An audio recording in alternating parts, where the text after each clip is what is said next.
Hello, my name is ChloeB and I am a junior in AM Film.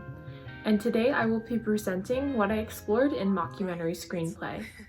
Out of all the activities and projects this year, mockumentary was easily my favorite. My choice may be oddly specific, but I find this subject particularly fascinating. I've also learned a lot about my own interests regarding the production side of film in this past year, and I learned that storyboarding and creating storylines was easily my favorite. As a result, I decided to combine these two aspects of film to write a mockumentary screenplay scene.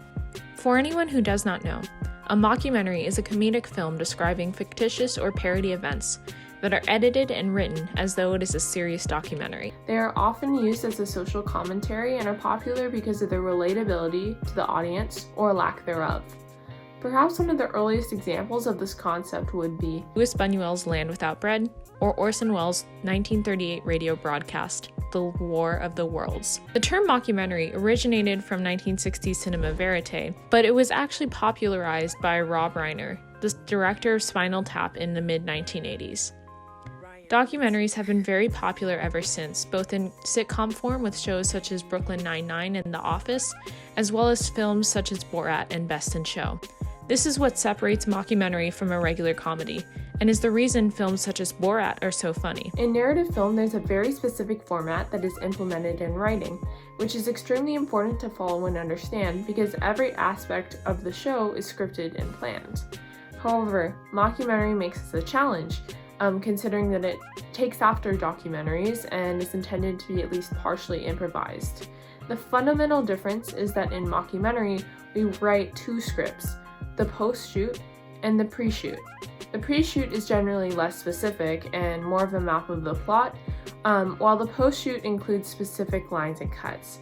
This is because after shooting the improvised scenes, production has a better understanding of where the story is going.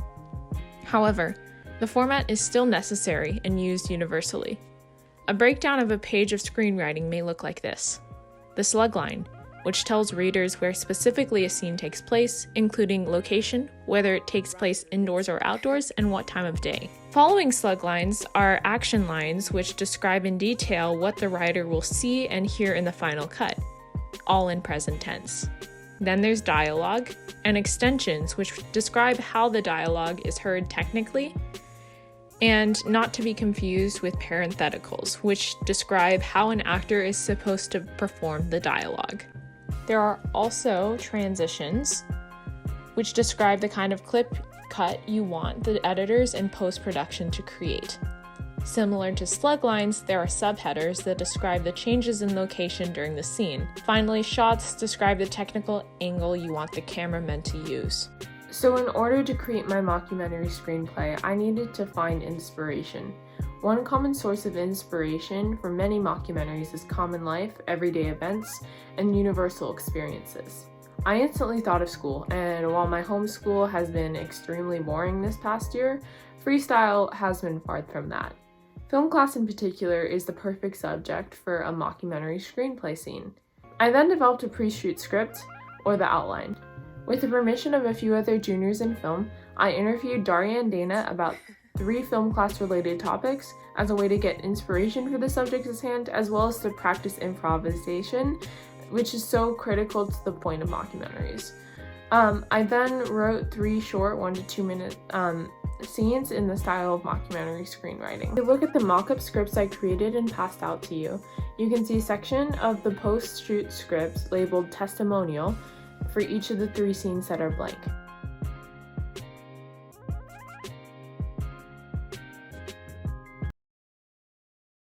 So as a Scorpio, I feel very strongly about the energy that's created in a room because there are a few Geminis in there, which is a little bit sick and twisted and vile and cruel.